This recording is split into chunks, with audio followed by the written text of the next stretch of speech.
සාදරයෙන් පිළිගන්නවා මගේ YouTube channel එකට. ඉතින් ඔයාලව එකතු වෙන්නේ මගේ පළවෙනි vlog එකත් එක්ක. ඉතින් අද අපි යන්නේ අපේ අනුරාධපුරේ වන්දනාමාන කරන්න. අපි අනුරාධපුරේ යන්න හේතුවක් වුණ එක්කෙනෙක් තමයි මේ ඉන්නේ. ඉතින් යන ගමන්ම අපිට හම්බුණා කිරිබත් දන්සලක්. ඉතින් අපි මුලින්ම ගියේ ශ්‍රී මහා බෝධිය වන්දනා කරන්න. ඉතින් මේ තියෙන්නේ ශ්‍රී මහා බෝධියේ යන තැනම ඔයාලට දැක් ගන්න පුළුවන් අවට පරිසරය.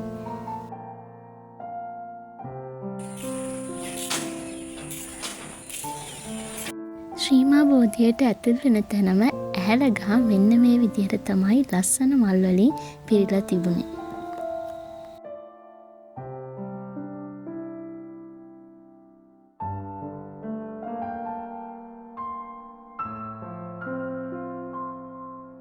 දැන් අපි හදන්නේ ශ්‍රී මහා බෝධිය විහාර මන්දිරයට ඇතුල් වෙලා මල් පූජා කරන්න. ඉතින් අද දවස නම් සෙනග ගොඩක් හිටපු දවසක්. මේ තියෙන්නේ ශ්‍රී මහා බෝධිය. ඉතින් අපිට උඩ මළුවට යන්න බැරි වුණා. ඉතින් මෙතන ඉඳන් තමයි අපි ශ්‍රී මහා බෝධිය වන්දනාමාන කරේ.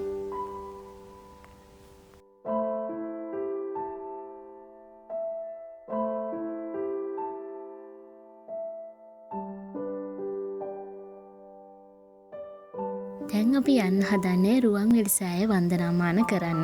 ඉතින් රුවන්වැලිසෑයට යන අතරමඟ තමයි ලෝ මහාපාය දැක ගන්න පුළුවන් වෙන්නේ. ඔය යන අතරමඟ මෙන්න මේ ලස්සන යාළුවොත් අපිට හම්බුණා.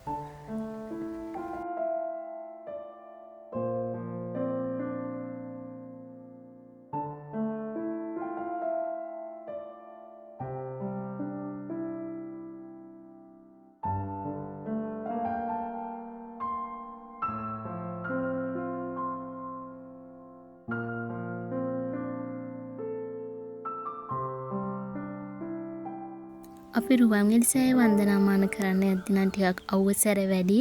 ඉතින් පුළුවන් අය හවස එන්න නැත්නම් උදේ එන්න. නමුත් සෙනග හිටිය ගොඩක් අපිත් ඉතින් අවසර කියලා බැලුවේ නෑ. රුවන්වැලිසෑය වන්දනාමාන කරා. ආබාධිතා ඉන්නවා නම් මේ තැනින් එයාලව ඇතුළට ගන්න පුළුවන්.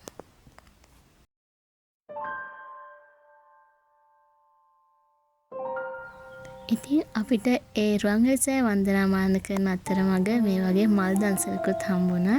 ඉතින් ඒ වගේ තමයි විවිධ පූජාවන් මේ රුවන්වැලිසෑය ඉදිරිපිට මිනිස්සු සිද්ධ කරනවා.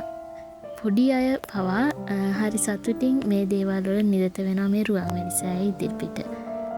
ඒ වගේම තමයි ලස්සන මල් රටා මේ රුවන්වැලිසෑයට පූජා කරලා තියෙන මිනිස්සු. ඉතින් ඔයාලට ඒකෙන් කීපයක් තමයි මේ දැක ගන්න පුළුවන්.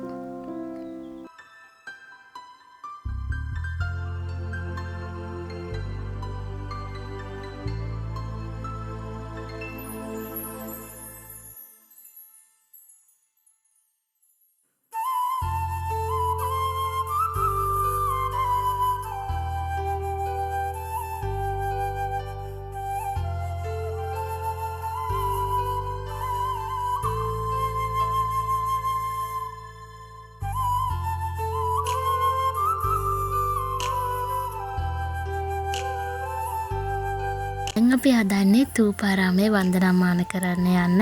ඉතින් ථූපාරාමයේ වන්දනාමාන කරන්න මේ පාර දෙපැත්තේ තියෙනවා ලස්සන මල් ජාතියක්. මම නම නම් දන්නේ මේ මල් මුදලට විකුණනවා. ඒ වගේම තමයි ඔයාලටම නෙලාගෙන ගිහින් පූජා කරන්නත් පුළුවන්.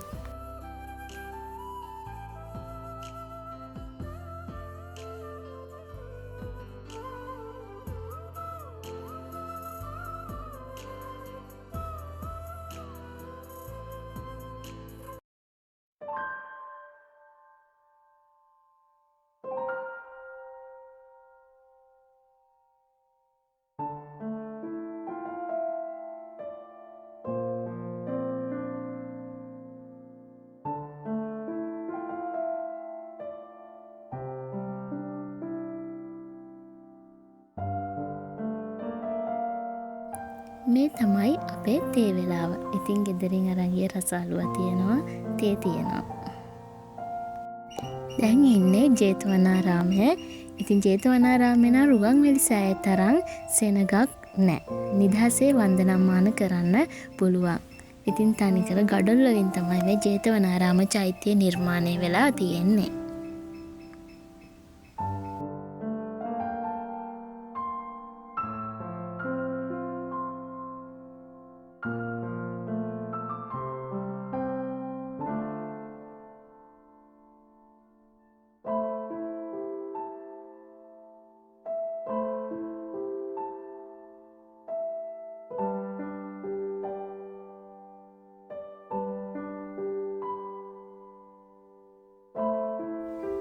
ඔය අතරෙදී මේ වගේ වැස්සකටත් මුහුණ දෙන්න අපිට සිද්ධ වුණා.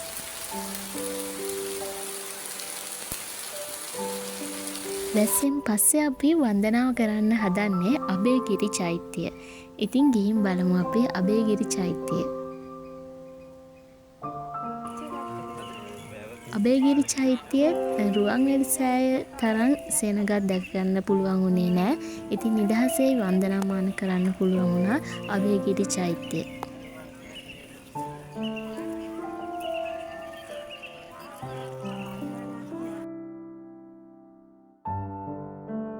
අබේගිරි චෛත්‍යයේ මම දැකපු ලස්සනම තැනක් තමයි මේ චෛත්‍යයට එහා පැත්තෙන් තියෙන මේ වැලි මළුව. හරි ලස්සනට වැලි මළුව දැක ගන්න පුළුවන්. හරිම පිරිසිදුයි.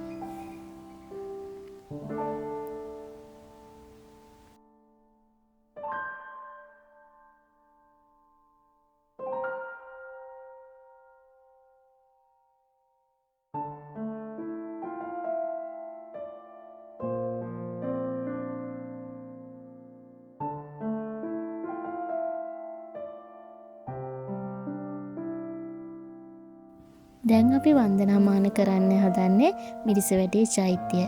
රුවන්වැලිසෑය වගේ ලොකු සෙනගක් මිරිසවැටේ චෛත්‍යය ළඟ නෑ. නිදහසේ වන්දනාමාන කරගන්න පුළුවන් මිරිසවැටේ චෛත්‍යය.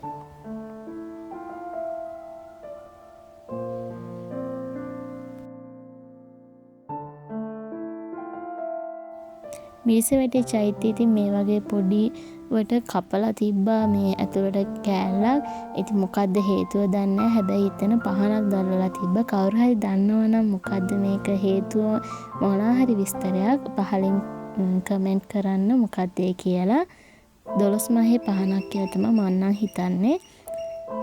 ඉතින් හැම චෛත්‍යයකම වගේ අබේගිරියේ තිබ්බා වගේ මිරිසවැටියේ මේ වගේ වැලි මළුවක් දැක ගන්න පුළුවන් චෛත්‍යයෙන් එහා පැත්තට වෙන්න. චෛත්‍ය වටේටම තියෙනවා මේ වැලි මළුව.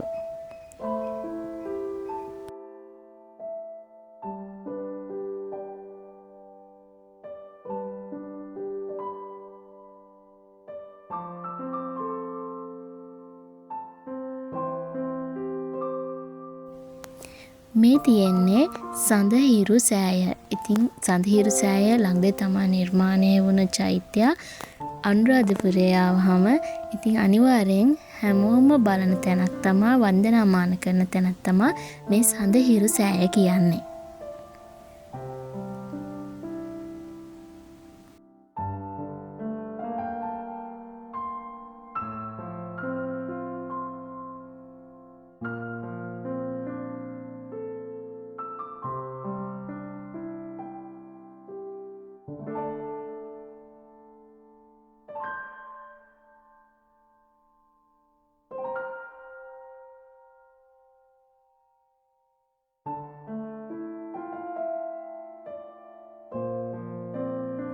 මේ තියෙන්නේ මම බලන්න ආසාවෙන් හිටපු තැනක්. ඒ තමයි ඉසුරු මුනිය.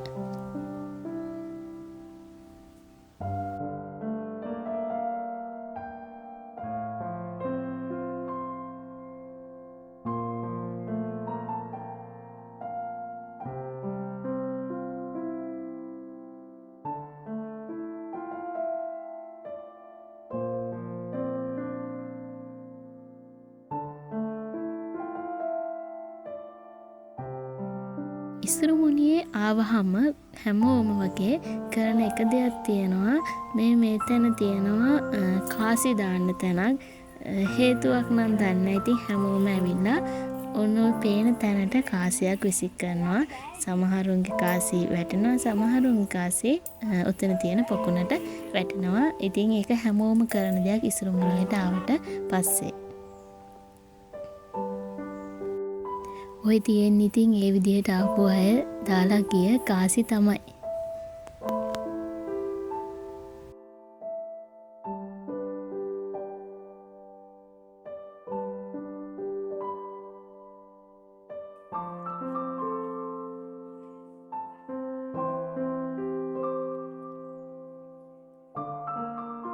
දැන් අපි හදන්නේ ඉසුරුමුණිය උඩ නගින්න. ඉසුරුමුණියේ තියෙනවා ඉසුරුමුණි පෙම් යුවල එහෙම ඉන්න කැටයම්. ඉතින් ඒවා වීඩියෝ කරන්න බෑ. ගිහින් බලන්න පුළුවන්. දැන් බලන්න ඉසුරුමුණියේ view එක කොහොමද කියලා.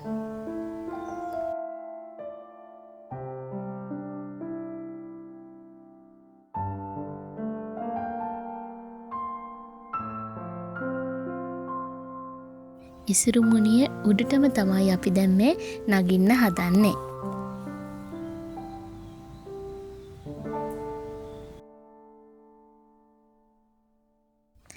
ඉසුරුමුණිය ළඟම පේන්න තියෙන තිසා වැව තමයි ඔය තියෙන්නේ. ඉතින් අපි තිසා වැව බලන්නත් යමු.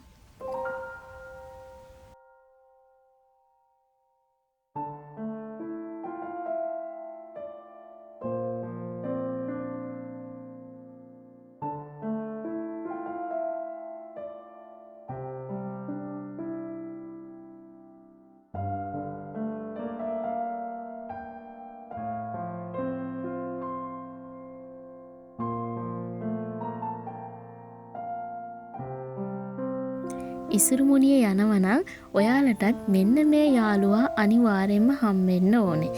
ඉතින් අනිවාර්යෙන් හොඳට අවධානයෙන් යන්න. මෙයා හරිම හීලයි. අනිවාර්යෙන් ඔයාලටත් මේ යාළුවා හම්බෙයි.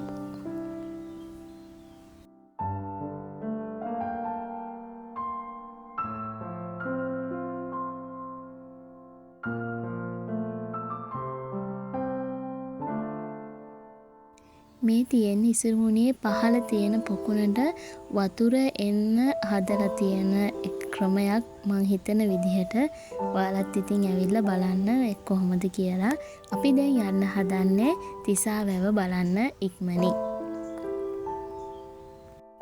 තිසා වැව කියන්නේ අපේ ගමනේ අන්තිම ස්ථානය. ඉතින් නැවතත් මේ වගේ vlog එකකින් හමු වෙමු. එතකන් හැමෝම සතුටින් පරිස්සමෙන් hina වෙලා ඉන්න.